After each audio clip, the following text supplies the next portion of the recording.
সব সময় আল্লাহর কাছে এই দোয়াটা যেন আমরা করি, আল্লাহ কিয়ামতের দিন তুমি আমার হিসাব নিও না, আল্লাহ তুমি আমার বিচার বসিও না, আল্লাহ তুমি দয়া করে আমারে মাফ করে দিও। আল্লাহ যার বিচার করবেন ও জাহান্নামে যাবে, আর যার বিচার করবেন না সে জান্নাতে যাবে। আল্লাহ যদি বিচার করে আর পাই টু পাই হিসাব নেয়, নামাজ পড়লি না কেন, রোজা রাখলি না কেন, মিথ্যা বললি কেন, খাদ্যে ভেজাল দিলি কেন, মাছে ফরমালিন দিলি কেন, যৌতুক খাইলি কেন, ঘুষ খাইলি কেন, উল্টাপাল্টা করলি কেন, জিনা করলি কেন, একটার পর একটা প্রশ্ন বানে যদি সেই ভয়ঙ্কর দিনে আল্লাহ আমাদেরকে জর্জরিত করে, আমাদের কোনো উত্তর আছে?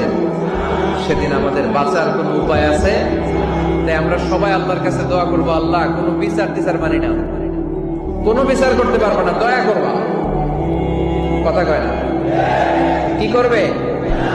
এবার আওয়াজ করে বলেন, বিচার চান না দয়া চান?